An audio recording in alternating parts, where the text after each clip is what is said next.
Hello पिलाने तो स्वागत करछि तुमको हमर YouTube channel Odia academy classes रे। तो पिलाने आज आम डिस्कशन करबा प्लस टू सेकंड ईयर रो जो हिस्ट्री अच्छी तर यूनिट 3 ओके तृतीय अध्याय रो किछि एक्सपेक्टेड क्वेश्चन अच्छी जो क्वेश्चन की आपनकर बोर्ड एग्जाम रे जाकी आसी जीवो ओके। तो ताको हम डिस्कस करबा। तो यह होछि क्लास 5 ओके। जो पूर्व वीडियो गुडा अछि तार लिंक मु डिस्क्रिप्शन बॉक्स रे दे देबी तुमने जाकी देखि देबो ओके। तापर देख जब चैनल को फर्स्ट टाइम आछे ताले चैनल को सब्सक्राइब करके पाखर तो बेल आइकन को प्रेस कर नबो जहा फल रे एमिते लेटेस्ट एजुकेशनल वीडियो गुडा पाई परिबो। तेबे चला क्लास टी को स्टार्ट करिबा। तो फर्स्ट क्वेश्चन देख पिला माने आल्बेरुनी केउ ग्रंथ रे गणितीयक एवं ज्योतिष विद्या संबंधी विज्ञान उल्लेख करथिले। तो सठिक उत्तर पिला देख असर आल बाक्सी ओके। तो फर्स्ट ऑप्शन टा पतंजलि व्याकरण को किए आरबी भाषा रे अनुवाद करथिले। तो पतंजलि जो व्याकरण थिला ताको किए आरबी भाषा रे अनुवाद करथिले पिला माने। तो सठिक उत्तर देख आल्बेरुनी आल्बेरुनी जाकी अनुवाद करथिले बा ट्रांसलेट करथिले। बर्नियर केते वर्ष धरि मुगल दरबार रे अवस्थान करथिले। तो बर्नियर जाकी पिला माने 12 वर्ष ओके 12 वर्ष धरि मुगल दरबार रे जाकी अवस्थान करथिले। किए तांकर लेखारे भारत एवं पाश्चात्य जगत मध्य रहितबा प्रभेद को दर्शाइथिले। तो किए पिला माने देख बर्नियर ओके बर्नियर जे कि तांकर लेखारे भारत एवं पाश्चात्य जगत मध्य रहितबा प्रभेद को दर्शाइथिले ओके। परिव्राजक आल्बेरुनी निर्मुक्त केउ व्यक्ति सह भारत को आस्तिले। तो जो परिव्राजक आल्बेरुनी थिले से कहा सहित भारत को आस्तिले। तो सठिक उत्तर पिला देख ऑप्शन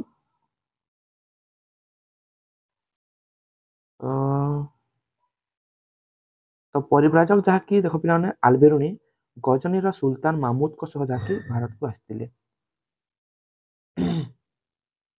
उल हिंद पुस्तक रचयिता किए। तो किताब उल हिंद पुस्तक रचयिता पिला देख आल्बेरुनी ओके आल्बेरुनी जहाँकि किताब उल हिंद पुस्तक लिखिथिले। किताब उल हिंदी को आल्बेरुनी निर्मुक्त केउ भाषा रे लिखिथिले।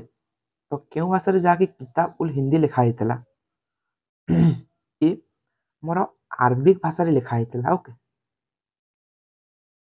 इबन बतुता भारत भ्रमण रे आस्तिबा बेले तत्कालीन दिल्ली सुल्तान किए थिले। जेते बेले इबन बतुता भारत को आस्तिले भ्रमण करबा पई तो से समय रे दिल्ली सुल्तान किए थिले। तो से समय रे जाके पिला देख दिल्ली सुल्तान थिले मोहम्मद बिन तुगलक ओके। इबन बतुता जेते भारत भ्रमण रे आस्तिले से समय रे दिल्ली सुल्तान थिले मोहम्मद बिन तुगलक। इबन बतुतांको पांडित परे मुगत होई मोहम्मद बिन तुगलक तांकू निर्मुक्त केउ पदवी रे नियुक्ति करथिले।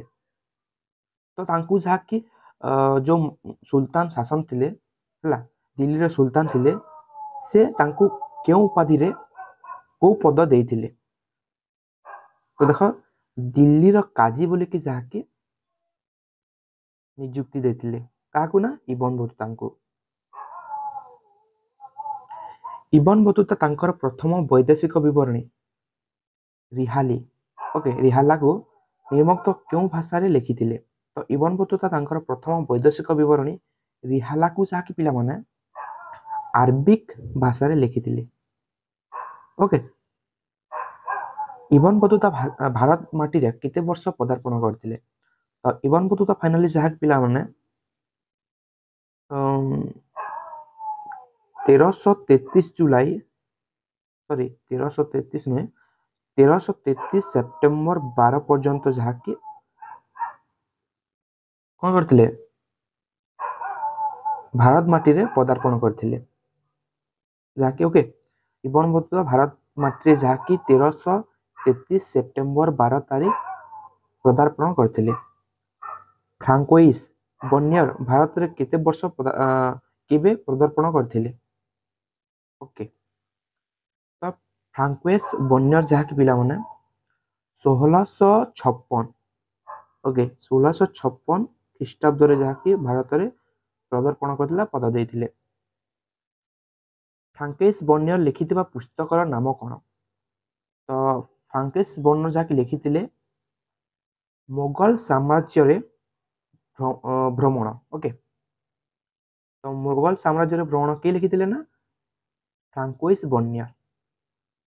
ଫ୍ରାଙ୍କୋଇସ୍ ବର୍ଣ୍ଣର ପ୍ୟାରିସରେ ପହଞ୍ଚିବା ପରେ ସେଠାରେ କିଏ ତାଙ୍କୁ ହାର୍ଦ୍ଦିକ ସମ୍ବର୍ଦ୍ଧନା ଜଣାଇଥିଲେ? ତ ସେଠାରେ ଯାହାକି ପିଲାମାନେ ଦେଖ ଚତୁର୍ଦ୍ଦଶ ଲୁଇ ଓକେ ହାର୍ଦ୍ଦିକ ସମ୍ବର୍ଦ୍ଧନା ଜଣାଇଥିଲେ। ମୋଗଲ ସାମ୍ରାଜ୍ୟରେ ଭ୍ରମଣ ପୁସ୍ତକଟି ନିର୍ମୁକ୍ତ କେଉଁ ଖ୍ରୀଷ୍ଟାବ୍ଦରେ ରଚିତ ହୋଇଥିଲା? ତ ମୋଗଲ ସାମ୍ରାଜ୍ୟରେ ଭ୍ରମଣ ଯାହାକି କିଏ ଲେଖିଥିଲା କହିଥିଲେ ନା ଆମର ଲେଖିଥିଲେ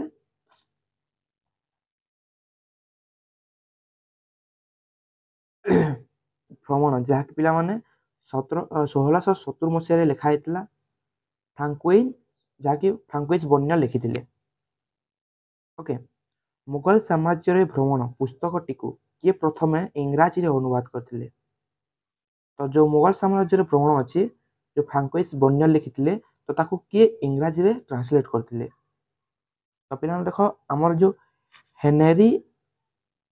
ହେନେରୀ ଓଲ୍ଡେନବର୍ଗ ଯୋଉ ଅଛନ୍ତି ଅପସନ୍ 2 ଦେଖ ହେନେରୀ ଓଲ୍ଡେନବର୍ଗ ଯାହାକି ମୋଗଲ ସାମ୍ରାଜ୍ୟରେ ଭ୍ରମଣ ଯୋଉ ପୁସ୍ତକ ଅଛି ତାକୁ ଇଂରାଜୀରେ ଟ୍ରାନ୍ସଲେଟ୍ କରିଥିଲେ। ଫ୍ରାଙ୍କୋଇସ୍ ବର୍ଣ୍ଣରଙ୍କ ଦ୍ୱାରା ରଚିତ ମୋଗଲ ସାମ୍ରାଜ୍ୟରେ ଭ୍ରମଣ ପୁସ୍ତକଟି ନିର୍ମୁକ୍ତ କେଉଁ ଭାଷାରେ ରଚିତ ହୋଇଥିଲା? ତ ଯୋଉ ପୁସ୍ତକ ଅଛି ସେଇ ପୁସ୍ତକ କେଉଁ ଭାଷାରେ ଲେଖା ହେଇଥିଲା? ତ ଦେଖ ଫ୍ରେଞ୍ଚ ଭାଷାରେ ଯାହାକି ଲେଖା ହେଇଥିଲା ମୋଗଲ ସାମ୍ରାଜ୍ୟରେ ଭ୍ରମଣ। ଫ୍ରାଙ୍କୋଇସ୍ ବର୍ଣ୍ଣର କେଉଁ ଦେଶର ବ୍ୟକ୍ତି ଥିଲେ? ତ ଏ ଯୋଉ ପୁସ୍ତକ ଲେଖିଥିଲେ ସେ ଫ୍ରାଙ୍କୋଇସ୍ ବର୍ଣ୍ଣର କେଉଁ ଦେଶର ବ୍ୟକ୍ତି ଥିଲେ? ତ ଦେଖ ପିଲାମାନେ ଫ୍ରାନ୍ସ ଦେଶର ସେ ବ୍ୟକ୍ତି ଥିଲେ। ଭାରତରେ କେବେ ତୁର୍କ ଶାସନର ଆରମ୍ଭ ହୋଇଥିଲା? ତ ଭାରତରେ ପିଲାମାନେ ଦେଖ 1206 ମସିହାରେ ଯାହାକି ପିଲାମାନେ 1206 ଖ୍ରୀଷ୍ଟାବ୍ଦରେ ତୁର୍କ ଶାସନର ଆରମ୍ଭ ହୋଇଥିଲା। କେବେ ନା 1206 ଖ୍ରୀଷ୍ଟାବ୍ଦରେ। ମୋଗଲ ଦରବାରରେ ବର୍ଣ୍ଣଙ୍କୁ କେଉଁ ପଦବୀରେ ଉପସ୍ଥାପିତ କରାଯାଇଥିଲା? ତ ଯୋଉ ଲେଖକ ଅଛନ୍ତି ବର୍ଣ୍ଣ ଓକେ ତ ତାଙ୍କୁ କେଉଁ ପଦବୀରେ ଉପସ୍ଥାପିତ କରାଯାଇଥିଲା ମୋଗଲ ଦରବାରରେ? ତ ପିଲାମାନେ ଦେଖ ଡାକ୍ତର ଓକେ ଡାକ୍ତର ପଦବୀରେ ତାଙ୍କୁ କ'ଣ କରାଯାଇଥିଲା ନା ଉପସ୍ଥାପିତ କରାଯାଇଥିଲା। ତ এই ভিডিওରେ ଆମେ ଯାହାକି ପିଲାମାନେ 20ଟି କ୍ୱେଶ୍ଚନ ଡିସ୍କସ୍ କଲେ ନେକ୍ସଟ ଆମେ 20ଟି କ୍ୱେଶ୍ଚନ ଡିସ୍କସ୍ କରିବା। ଭିଡ଼ିଓକୁ ବି ବେଶୀ ଲମ୍ବା କରିବନି। ଓକେ ଭିଡ଼ିଓଟା ଯଦି ଭଲ ଲାଗେ ତ ଭିଡ଼ିଓକୁ ଗୋଟେ ଲାଇକ୍ କରିଦେବ, ନିଜର ସାଙ୍ଗ ସହିତ ସେୟାର କରିଦେବ। ରହୁଛି।